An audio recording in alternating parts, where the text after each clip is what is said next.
All right, testing. Happy Sunday morning, everybody. Early Sunday panels. Now, welcome to the Church of 4Kids, and we'll go over the history of 4Kids. Deep dive into one of the most controversial companies in anime.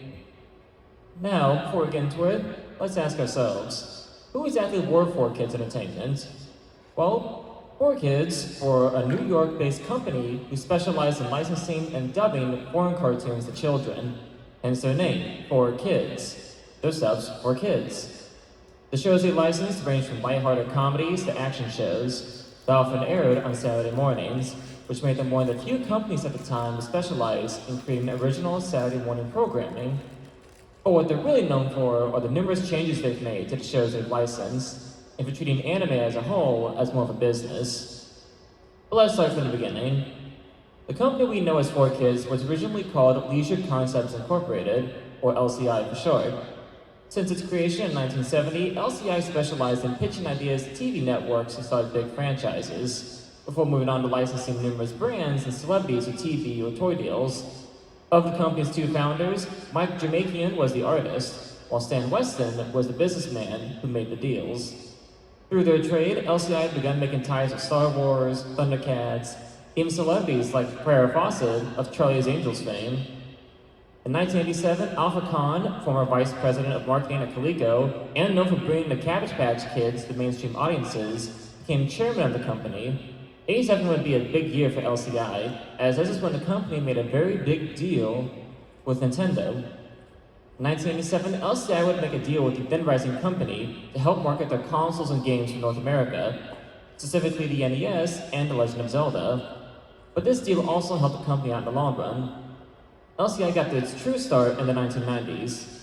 In 91, Khan would be appointed as CEO of the company. 92 would see the creation of 4Kids Productions, a subsidiary that focused on making television for children.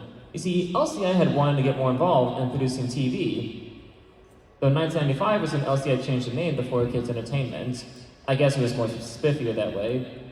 Also during this time, the idea of dubbing anime for Western television began to grow. After all, why waste money making original shows when one can just license something already made and cheaply dub it? And in 97, 98, 4Kids acquired the rights to dub an anime based on a new Nintendo property for the Western market. What was that anime, you may ask?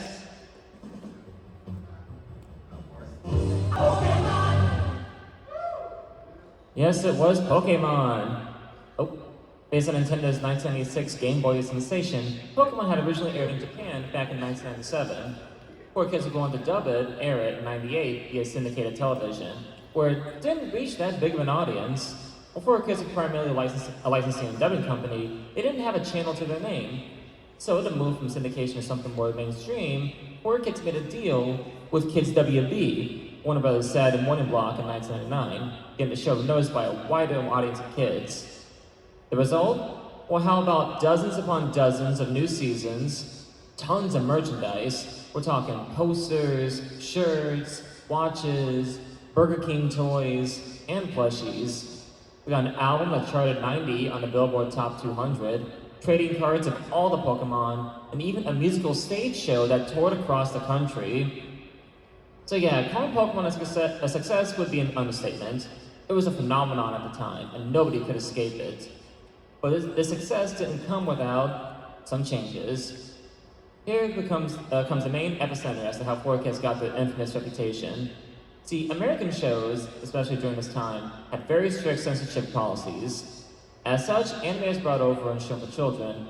A lot of stuff had to be cut in order to abide by network guidelines. For one thing, the original Japanese intro had to be changed to a new English one, though fans weren't complaining about Pokemon's new intro, that's for sure.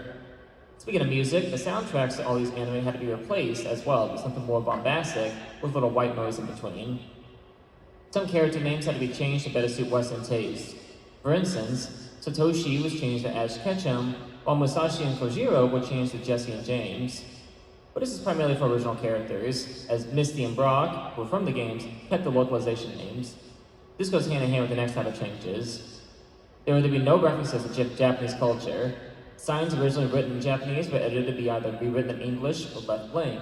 Meanwhile, food like onigiris were either edited out or referred to as other food items, like sandwiches or infamously, Donuts. jelly donuts. Guns couldn't be shown, as that would imply a harsh violence. Early 4Kids episodes of Pokemon were more lax about this, but these types of scenes will either be edited out, banned, or censored. No sexual content or innuendos were allowed. This meant an entire episode where James wore fake boobs was banned. And finally, references to religion or death were a no-go. So no mentions of heaven or hell, any symbols that resemble crosses were erased, and the word death would never be used. But none of this stopped the Pokemon hype train. Kids were eating this show up, so 4Kids and KSWB decided to take the next logical step and release this bad boy to Western audiences. Pokemon the First Movie, 1998. This is a widely released theatrical movie, which was unheard of for a time, an anime movie in North American theaters. And while critics didn't particularly care about it, the fans ate it up, despite some really odd changes to the English version, like making Mewtwo more of an evil overlord, and changing the original's ace up to a pacifistic one, and a franchise all about fighting. Nevertheless, the first movie would go on to gross an insane amount of money. When adjusted for inflation, it's the highest grossing anime movie in America, and would set the stage for future theatrical anime movies to come. The success of Pokemon allowed 4Kids to continue the partnership with KSWB, resulting in not only more theatrically released Pokemon movies, like Pokemon 2000 and Pokemon 3 the movie, but also the licensing and distribution of another anime series, one that would have a very lasting impact on 4Kids as a company.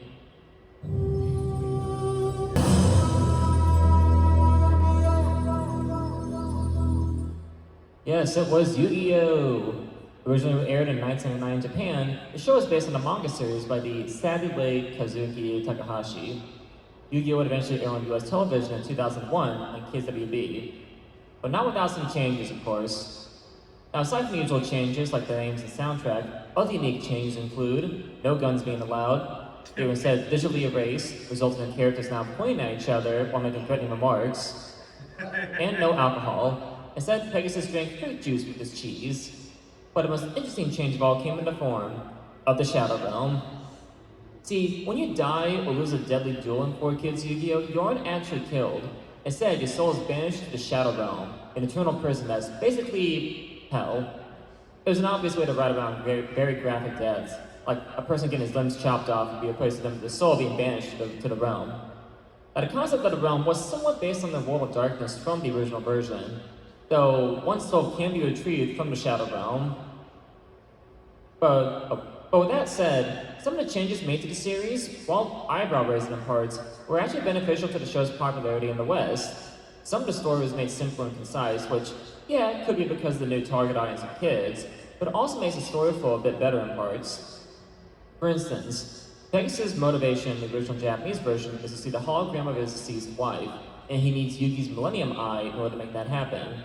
This makes sense in the original manga, but the anime has him act as the boss of a hologram company, which led to some plot holes. So 4Kids decided to change it up a bit. Pegasus now wants to use Yugi's Millennium Eye to open a portal to a spirit realm in order to see the spirit of his deceased wife.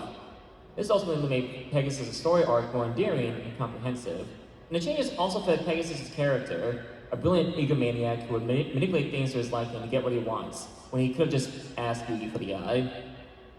We also got some classic lines from the dub, such as believe in the heart of the cards, and for some, the cheesiness of the dub fits the goofy tone of the show. And to be fair, the anime itself is actually tamer compared to the original manga, which got really weird and dark in some parts. The result of all this is 4Kids' second flagship franchise. The show was a ratings hit on KSWB, which resulted in much more merchandise. We're talking owning your own Millennium Eye, or maybe you want your own dual disc launcher, or how about a shirt? Or how about, I don't know, your very own set of cards. Yeah, like Pokemon, Yu-Gi-Oh! Card sales skyrocketed once the series reached the West. Even better considering cards play a massive part in the series. But despite the success, Yu-Gi-Oh! Would be 4Kids' last big collaboration with KSWB, as was said sites on a different network, mainly Fox. In 2001, the Fox Channel's own kids block, Fox Kids, sold the block's assets to the Walt Disney Company. Not the last time something Fox would be sold to Disney, that's for sure. So in 2002, after the deal was finalized, Fox partnered with 4Kids to create their own new kids block, the Fox Box. The Fox Box was a new Saturday morning block on Fox, run by 4Kids. The new block was ultimately created after a deal 4Kids made with Fox. Under Fox's eye, any show 4Kids were licensed would have to abide by the network's strict censorship guidelines. But in return, 4Kids got 100% of the advertising revenue and were given full control over the shows the block aired. Now, speaking of strict guidelines and creative freedom, let's finally discuss in full detail the one major thing 4Kids were known for. Now, I touched upon this a bit earlier, but why all these changes? Kids aren't dumb. They can handle guns, references to alcohol, animated violence, and more. Plenty of Western cartoons from the 90s handle these subjects, so why all these changes? Well, the reasons are quite complicated. What Japanese TV can get away with is much different than what US television can get away with, and networks have very strict rules on what shows can get away with on Saturday mornings, when young kids are more likely to watch TV. So anything considered offensive, quote unquote, by the networks wouldn't air unless it was re-edited. And shows also had to have a lesson learned at the end. With Fox and Kids that would be in charge, they had very strict guidelines for 4Kids to follow regarding what they're allowed to air on morning television. 4Kids had to regularly send scripts and footage to network executives for approval, and if it was sent back, that means not enough was changed. And if that wasn't enough, the Americanization of anime, with the whole cutting out text and whatnot, was actually a rule set by the original Japanese companies in order to make sure these shows reach a global audience. The companies would request all Japanese text to be removed, and for the food to be erased as well, so that these shows can have a broader appeal. So with all this out of the way, let's dig into 4Kids' first big show on the Fox box. Another Nintendo anime based on one of their most popular characters, Kirby Right Back At Ya.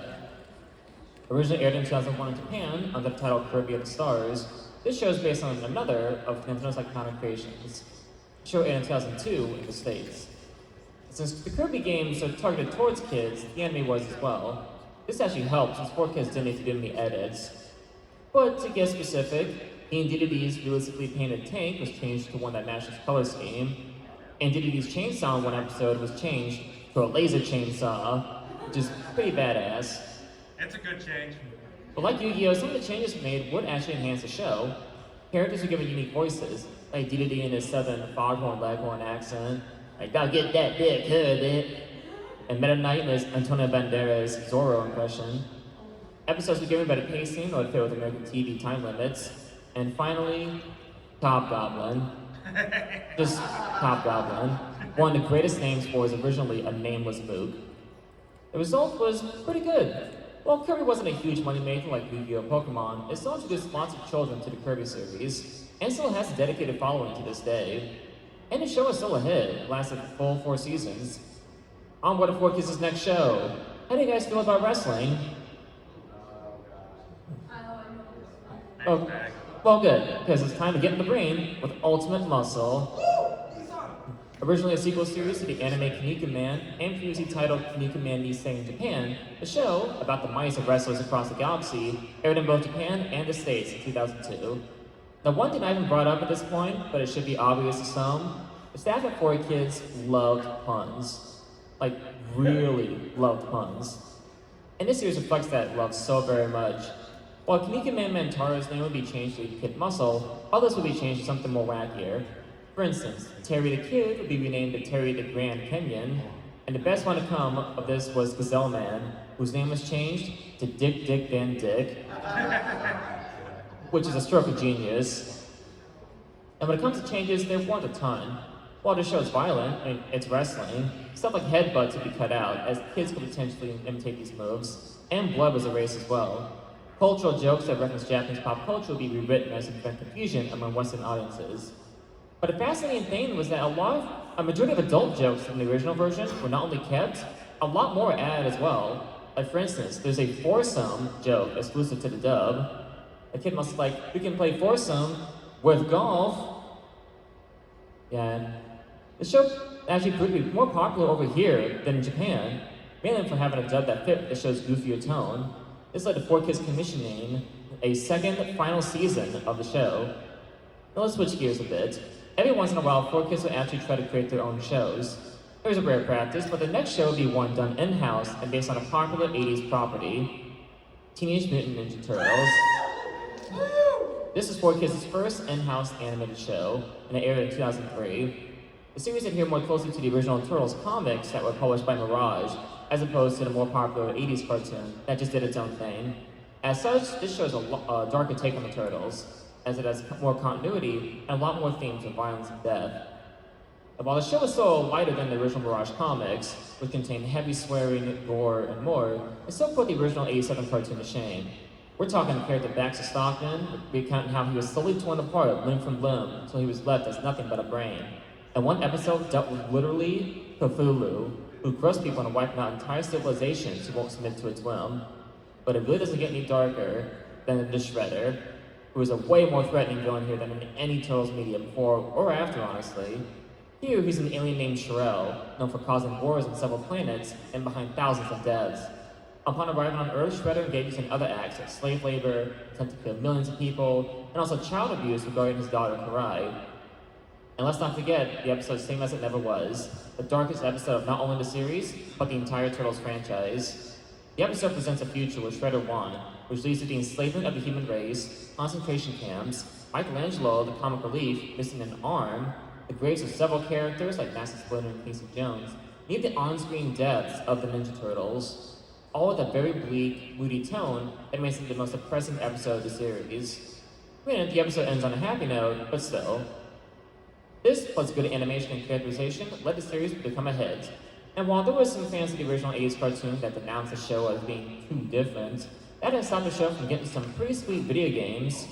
Plus, 3 more seasons, which continued the hot streak of the first season, started with new characters and higher stakes.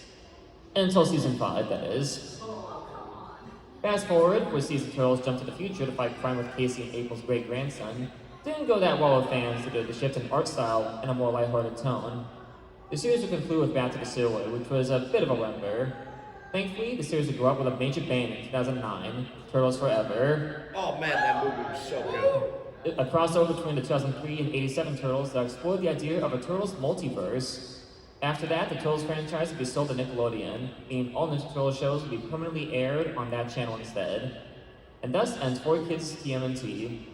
4Kids will continue their success with another video game-based anime, this time from Sega, Sonic X. Based on Sega's popular franchise, on one of Sega's most popular franchises that isn't Yakuza or Football Manager, the show was produced by TMS Entertainment and aired in 2003 in both Japan and the States. Despite the fact that the games were aimed at kids, that same event for kids would have to make some changes. All traces of alcohol were removed. For instance, the guy holding a bottle of wine was changed to salami. Every bit of cleavage was erased. The Rouge the Bat no longer has boobs. Any shred of blood as soon as violence was taken out. And while guns appear, they now make pew pew pew noises. Now, death is handled a bit strangely. When the anime adapted the story of Sonic Adventure 2, the character Maria died the same way she does in the game. But the dub changed it so that she was instead captured by gun. In an episode of the first season, Shadow the Hedgehog meets a human named Molly, who dies at the end of her debut episode. In the dub, Molly's death is edited out, so she just disappears. Apparently, according to Shadow, she went back to her home planet. The results? Well, the show was heavily marketed by 4Kids, which led to dominate in the ratings department, to the point where, similar to Ultimate Muscle, 4Kids commissioned a 3rd season to TMS. We also got a comic book adaptation, which, if nothing else, gave us Luchador Eggman. That's awesome. By the way, the comics were written by Ian Flynn. But the show, especially the 4Kids version, proved contentious among the Sonic fan base, who were divided over the voice casting, the edits, and the character of Chris Thorndike, who took up more screen time than the titular Hedgehog. Sega would later make the decision to replace their cast for the games with the 4Kids cast. I guess it never made sense to have the anime share the game's cast. And what was the new cast's first official Sonic game? Shadow the Hedgehog. Which, for those who don't know, this is a dark, edgy game that has guns, cursing, and a wide abundance of acknowledged death. Yeah, a bit different from the 4Kids Sonic X. Let's move on with our next 4Kids show, which was a bit of a unique shift in the programming. Shaman King. Originally aired in 2001 on Japanese television, the anime is based on Hiroyuki Takei's manga. The show would eventually air on the Fox Box in 2003. And when it came to changes, 4Kids opted for a more pragmatic dub to excise as much non-kid-friendly content as they could, while still keeping the darker tone and themes of the show intact. Though one of the weirder changes was the spirit Chuck, being renamed to Baby Chuck, and his guns were replaced by rattles that fired lasers. With that said, it's surprising how much 4Kids kept in.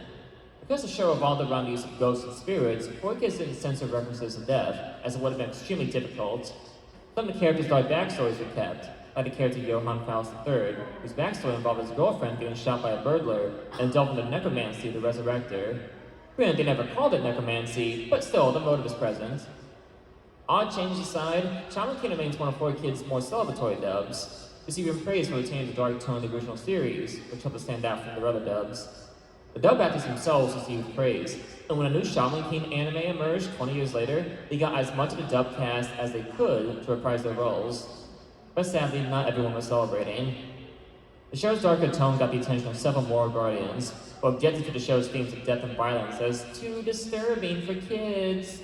And while the show was able to end with all of its episodes dubbed, this would be the last show by 4Kids to get away with this much dark content. So who likes crossovers? Well, 4Kids does, because now it's time for the Fight for the Fox Box. Now, Fight for the Fox Box was a TV movie that aired in 2003. And while I say it's a crossover, it's actually an unofficial one between most of 4Kids' current shows. The plot involves a mysterious figure known as The Voice, who has taken over the Fox Box. The Voice has several villains, like Dr. Eggman, King Dedede, and the Shredder, to keep guard of the codes meant to save the block. So it's up to our Fox Box heroes, like Sonic and the Ninja Turtles, to retrieve the codes and save the Fox Box. Now, if that's not obvious enough, the entire movie, if you want to call it a movie, is nothing but an advertisement for Fox Box shows. They don't even try to hide it. There's literally a scene where Mikey tells his brothers, "Did you remember to record Shaman King?" As for the animation, it's basically a YouTube poop made up of stock footage and new dialogue. And the dialogue itself is about as corny as you'd expect. So you say your name's Meat? That's right, Detective. I find that very hard to believe, you know. Let me get this straight. You believe me when I tell you that I live in the future, that I fly around in spaceships and I was cryogenically frozen for 10 years, but you have trouble believing my name is Meat? You expect us to believe anything you say, you diaper-wearing, no-neck loudmouth? If you're really who you say you are, then what's happening next on Ultimate Muscle? Gee, I thought you'd never ask. Let me start by reminding you where we left off.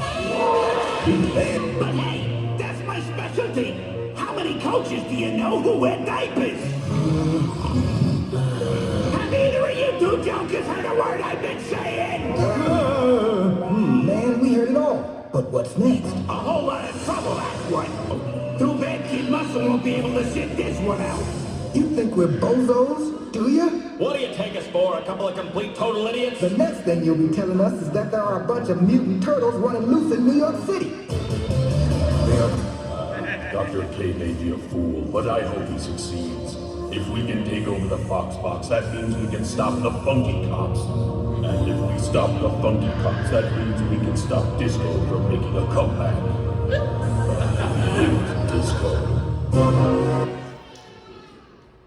So rather than an ending, the movie concludes properly with this. What's next for our Fox Box heroes? Can Sonic track down the Chaos Emeralds? Who will be the Shaman King? Which Kirby mode can defeat his deadliest enemy? How will Kid Muscle flush Hollywood Bowl? And is this really the end for the Ninja Turtles? We may never know without the codes to the Fox Box. If you can help, log on to SaveTheFoxBox.com. The deal with this movie was, in order to get the ultimate experience, you'll have to pay attention to the Fox Box codes. During parts of the movie, the codes would appear on screen for people to write down. These codes would be input into the Save the Fox Box website, where the reward for all your hard work was nothing. Just a simple, "You did it!" Yay! Which shows how much of an uncreative marketing stunt this event was. But now it's back to new shows. 4Kids had plenty of new stuff coming out, including one of the biggest moneymakers, the Winx Club. Winx Club was a series from Italy that aired in 2004 on both Italian and US TV. Created by Ignio Straffi, I think that's how you say his name. The series tells the tale of a group of magical women. The stories were filled with multiple layers that explore the transition from adolescence to adulthood. Or at least that's how it originally was. Once 4Kids got their hands on it, a whole bunch of change ensued. To start, they were now barely in continuity. Plot points in the original Italian version were dropped to make things more simpler, like how some characters aren't related to each other. No blood or serious violence can be shown. Any traces of Italian culture would be wiped out, somehow Japanese culture would be scrubbed away. The main characters were originally college students, but to better relate towards the intended target audience of younger little girls, the characters became high school students. And all these changes were done without the original creators' involvement. The result was a series that did well in ratings, while in 4Kids dub, its first 3 seasons, no problem. Though Starfy himself wasn't a fan of the changes, we were going to say 4Kids' edits removed something essential. Licensed for Winx Club wrote by 4Kids in 2009, and sold to Nickelodeon, who are the current rights holders and air new seasons of the show. If you're keeping track, this is the second time a 4Kids show was sold to Nickelodeon. Let's step back into the next 4Kids show, another Nintendo one no less, F-Zero GP Legend. Originally aired in Japan in 2003 under the title F-Zero Falcon Densetsu, this show is based on Nintendo's cult classic racing series, or that guy from Smash Brothers. The show aired in America in 2004. Now, the show's release came with some problems. Firstly, the show itself wasn't very faithful to the original games, which resulted in a mixed and negative reception from fans, unlike other 4Kids dubs of Nintendo anime like Pokemon or Kirby. In fact, this, as well as poor ratings, led the dub getting cancelled 15 episodes in this 51-episode run. According to Captain Falcon's voice actor David Willis, all 51 episodes were dubbed. The script adapter Michael Hagney claimed only 26 episodes were dubbed. Either way, the show never got a DVD release, but all 4Kids episodes can be found on YouTube. Combined with a heaping helping of poor licensed games in Japan, the anime spelled the death knell for the F-Zero franchise, as nothing new has come from the series since 2004. Sadly, the show being cut short also meant that Western viewers were denied the greatest scene in anime history.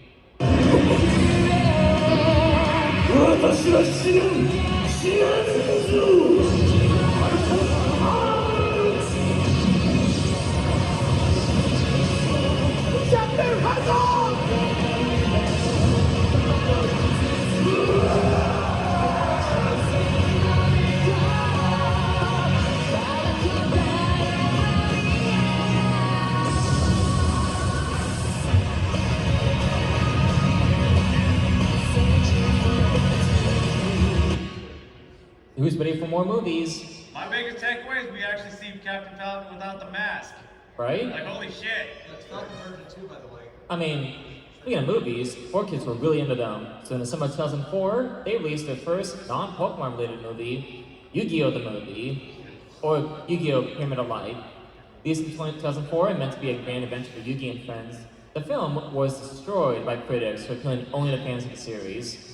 And while fans did enjoy it for the most part, that didn't prevent the movie from becoming a flop at the box office, leading this to being the final movie 4Kids and Kids WB would put out in theaters.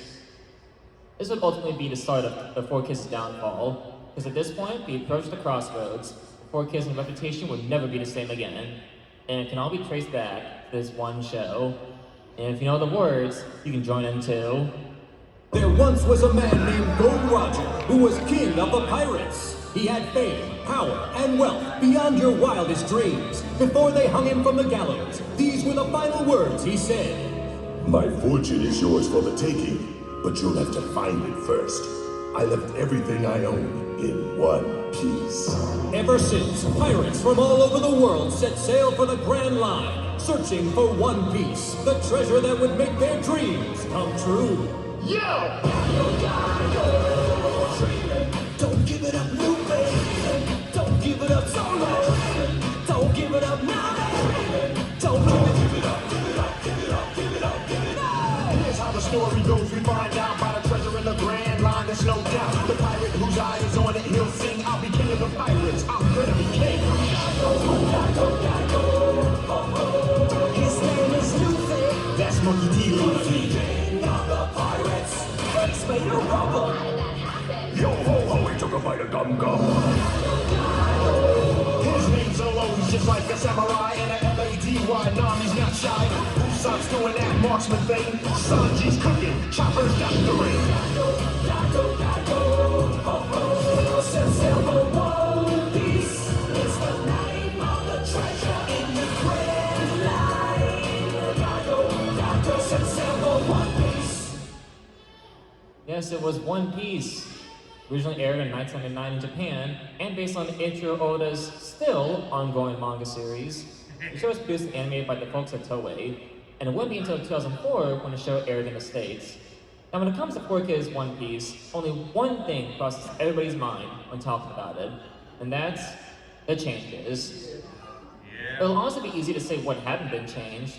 We could be here all day discussing the serious changes made to the show. Now, in fact, there's a video documenting all 4Kids' edits, and that's like 3 hours long. I'm assuming after Shaman King was considered too dark for kids, 4Kids decided to double down on the usual bouts of censorship with regards to One Piece.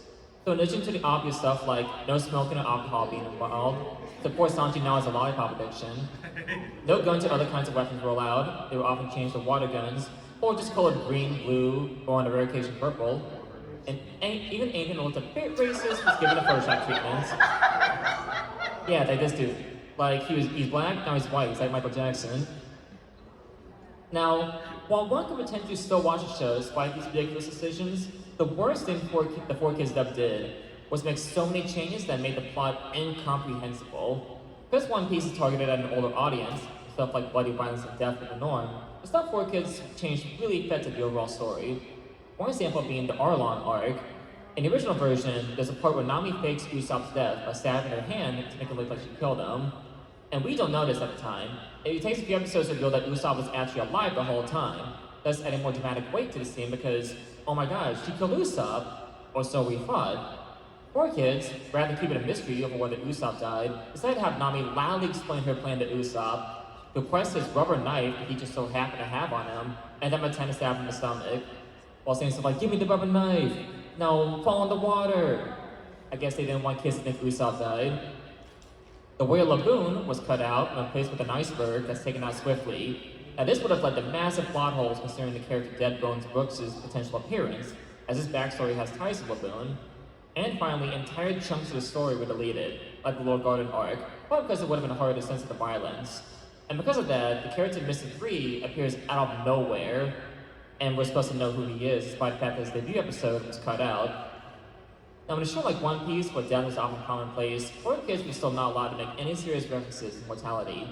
While people could still die, it was often off-screen, and the word die could never be spoken.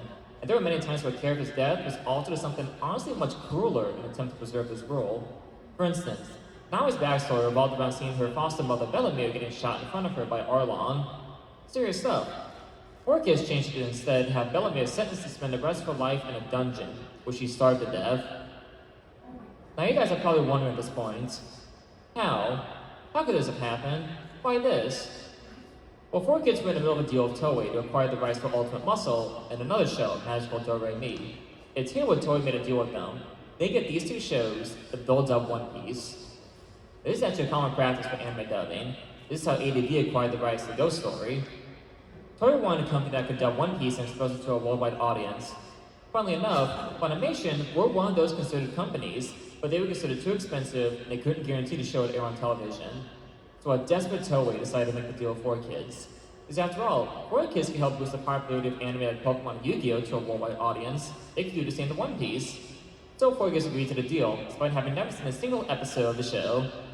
And once 4Kids actually sat down and watched the first couple episodes, they were horrified to find that it was far too adult for them to dub. Now stuck with a show they knew had no chance of being good once it went through the inevitable bouts of cuts and edits in order to air on Saturday mornings, and they were forced to respond to both Toei and Fox's constant meddling. 4Kids ultimately decided to just say, screw it. They put very little effort into the show's dub until the license ran out. But while that might have been okay for an obscure and crappy show like Ghost Stories, this was different. One Piece was insanely popular in Japan, and had a cult following in the West even before it was exported here. And the results speak for themselves. Fans of One Piece despise the dub for its casting, writing, and changes to the source material that made the show a mess. By the time 4Kids' version ended, the first 144 episodes had been edited down to 104. Konami aired the show once the license expired, and the show would later be picked up by Funimation and given a proper, uncensored dub that continues to this day. But the ones who hated the dub more was 4Kids itself. Former executive Mark Kirk would describe the show as the worst thing 4Kids have done. Voice actor and narrator Eric Stewart agreed, and the voice of Sanji, David Mu, who gave the suave ladies man a nasally Brooklyn accent, disagreed with the direction he was given, and the role even killed his career. The show would only boost the amount of derision 4Kids have garnered over the years and send a reputation to rock bottom. But despite all that, the dub was still a hit among its target audience of children, who weren't aware of the original series and all the changes. All the vitriol mainly came from adults. And today where I pose a question, why the extreme hate for 4Kids? I mean, after all, they weren't the first ones to make changes to anime. Sailor Moon's first dub was infamous to turn a lesbian couple into cousins who occasionally made out, while Outlaw Stars suffered numerous edits on Toonami in order to censor nudity, violence, poker games, and more from broadcast television. Even the vision of Escaflowne, which when it debuted on Fox Kids, was heavily mangled and edited for a variety of really stupid reasons. And if we want to go back even further, anime from the 70s and 80s like Robotech and Star Blazers were created wholesale from several anime like Macross and Space Battleship Yamamoto, stitched together to create original works with different characters and stories without the original creator's permission. So if this practice has been around for ages, how come 4Kids takes the blame for a practice that didn't originate? Well, it all started with donuts. Well, kinda. One was that companies at the time, like Funimation Viz, were releasing anime like Dragon Ball Z and Naruto uncut on DVD, while also showing versions of the shows on late night television that weren't completely butchered. If anime purists wanted to watch their favorite shows dubbed or subbed, they could, but for the most part, rely on these companies to handle their favorite shows with respect. The second and ultimate reason practically started on the internet. While the World Wide Web was a thing since the 1970s, it wasn't until the late 90s and early 2000s when the net was starting to grow in size. The cool thing about it was that the internet gave a wide assortment of tools to anybody with a steady connection and open imagination. Just about anyone can create whatever they wanted on the internet, from websites to games to videos, the sky's the limit. It was also a source of information in more ways than one. Fan subs, a practice having gone back since the 1980s, were started making the rounds on the internet. Thanks to a wider range of connectivity, anime fans were able to download recordings from Japanese television, translate them, and share them on the internet for all to see. I mean, in some cases, fan subs were the only way to view certain anime that still haven't received an official English release. And while fan subs have their issues, actually a lot of issues, they still provide Western audiences with a chance to compare their changes between their favorite anime to the televised Western versions. This resulted in people coming together online to dismiss the idea of making changes to their favorite anime. I mean, it's understandable. Most people don't like seeing their favorite property neutered in ways that ruin the story, characters, and the perception of the show amongst the masses. These types of people would rather preserve these shows in their original form rather than heavily edit them in ways they really don't agree with. And with this newfound creativity the internet opened up, sponsors of the 4Kids and their practices came flooding out the gates. We're talking rant videos on YouTube, forum discussions on Anime News Network, flash cartoons found on sites like newgrounds.com, and of course, the creation of dozens upon dozens of YTMND websites. But the real granddaddy of 4Kids parodies all came from the mind of a certain Englishman. Yu-Gi-Oh! Was filmed before a live studio audience. Hey, Joey, Earth to Joey.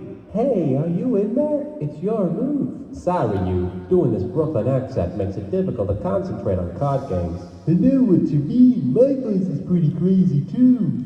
I'm thinking about changing it. By the way, my grandpa has a super rare card. Groovy. Hey, bada bing. Rare card. That sounds vague enough to be the Blue Eyes White Dragon. And since I'm a child billionaire in charge of a huge gaming company, I obviously have nothing better to do than go check it out. It's time to duel. Wait, did your testicles just drop in the last 5 seconds or something? What the heck happened to your voice? Screw the rules, I have money. Explain yourself now! Brooklyn Rage! My voice gives me super strength. Lay one finger on the boy and you mortals will rue the day you were ever born. Bakura, don't be a hero. They have invisible guns. And we're not afraid to use them. No, Yugi, you can't be dead. If you were dead, then 4Kids would have censored it. Yu-Gi-Oh! The Abridged series.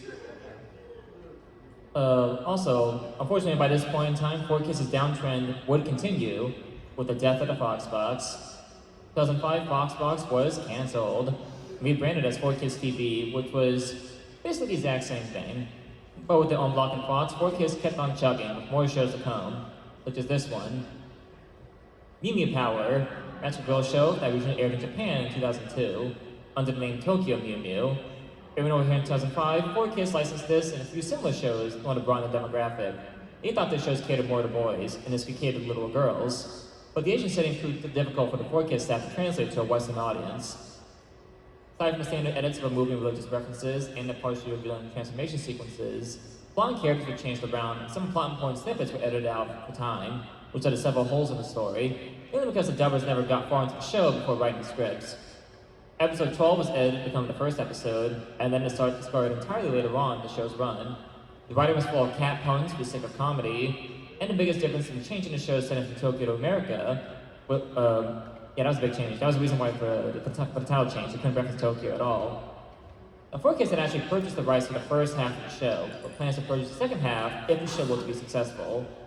But despite high ratings, the show never got any merchandising deals, which led to 4Kids canceling it after the first 23 episodes aired, though in some countries it got to episode 26. This is actually a common theme for television aimed at younger audiences, as many good shows have sadly gotten canceled due to poor toy sales or no merchandising at all. But to call Mew Mew Power good is a bit of a stretch, as nowadays the show is seen as average. So if you're still wanting to watch Mew Mew Power, good luck. The series has never gotten a DVD release in North America. That's a lot of 4Kids that shows never got a DVD release. But a DVD of the complete series was released in South Africa. But by this point, a major shift was happening with 4Kids, and 2005 was the mother of them all. That year saw 4Kids lose the Pokemon license, thereby not allowing them to dub and merchandise any more iterations of the anime. PG handling the anime and other merchandise would be handled by Pokemon USA Inc. This meant that the entire cast of the series had to be replaced, despite dubbing still taking place in New York. Well, enough of this. It's time for a patriotic break. Okay, everybody, I want you to stand up if you're able to. Sit on your knees. Patriotic break, guys, come on.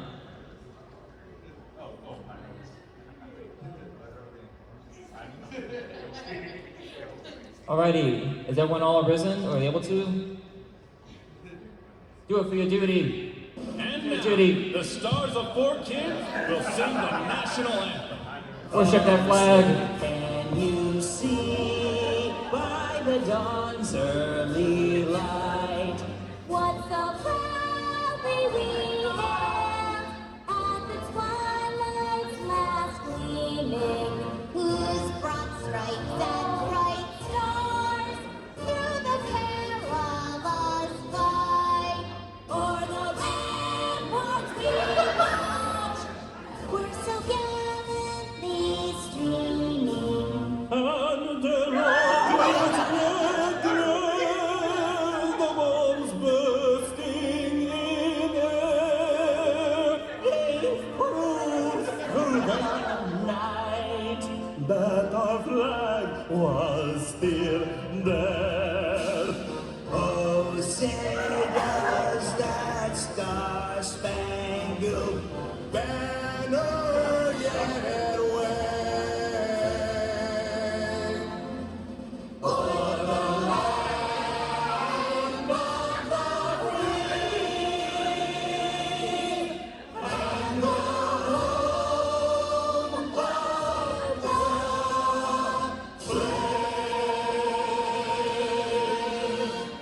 Happy 4th of July from all of us at 4Kids TV. God bless America. That was fun. Anyway, so by this point in the late 2000s, 4Kids was seeing a decrease in output. Over the course of 3 years, there were 3 bigger shows, Yu-Gi-Oh! GX, Chaotic, and Dinosaur King, which was basically an attempt to recapture the magic of Pokemon after they lost the license. But 2008 saw some big news. Kids WB block that helped 4Kids get their start would be shut down, and all in-house programming would be canceled. 4Kids had purchased the rights to the block, thereby owning both the Fox and WB children's blocks until December, where 4Kids' contract with Fox expired, leading to the termination of all their Fox shows by the end of the year, and the cancellation of 4Kids TV. But with the Kids WB rights still in hand, 4Kids had pushed forward, which leads us to CW4Kids. Created in 2008, CW4Kids was a block that served as a replacement for both Kids WB and 4Kids TV. It ran on both Saturday mornings for the CW network, which is owned by Warner Brothers. CW4Kids will license and air several cartoons and anime. They showed 3 kinds of stuff. Shows that were previously on 4Kids TV, like Viva Pinata, shows that were previously on Kids WB, like the Batman, and whatever the hell Robots was.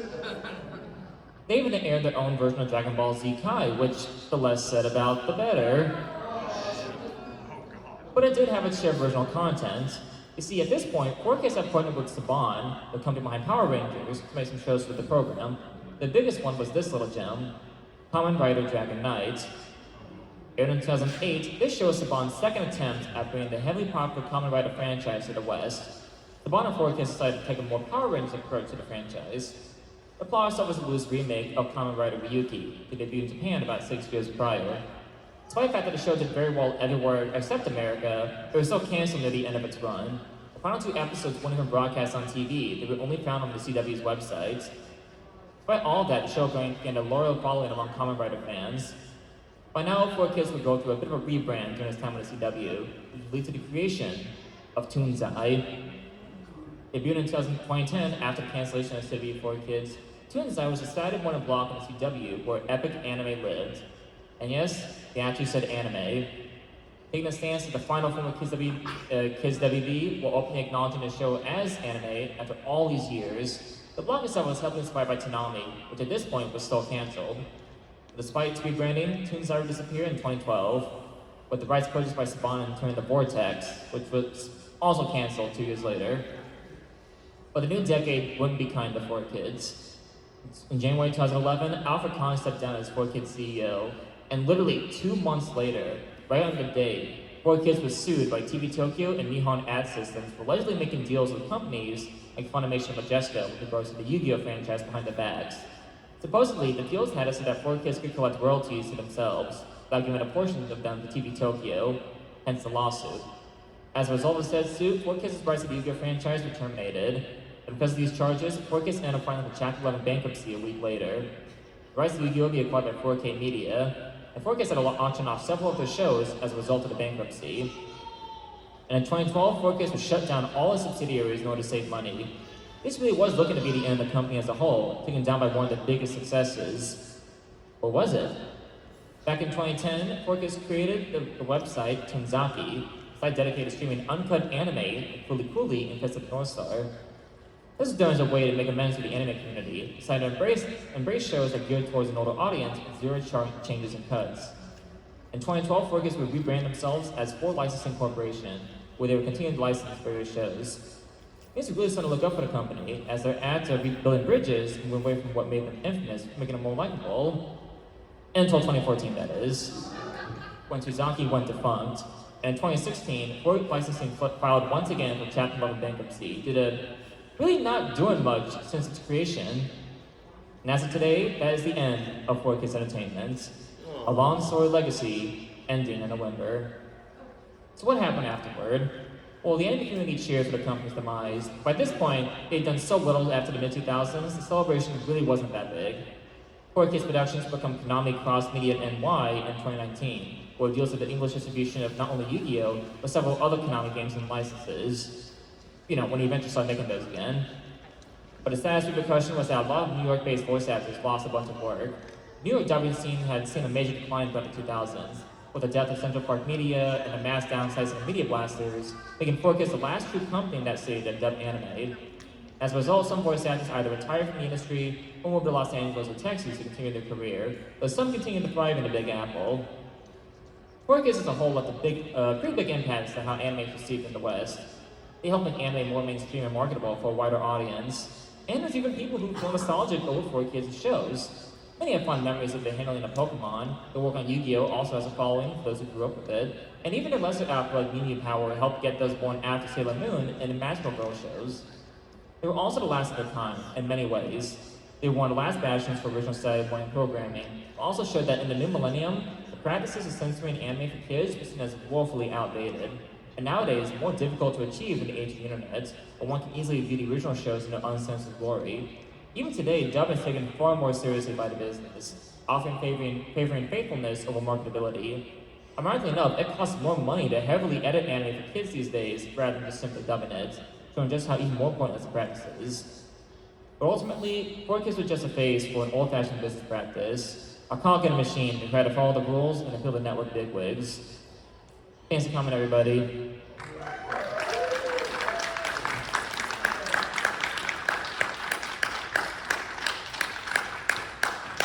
And have a fun Sunday. Yay!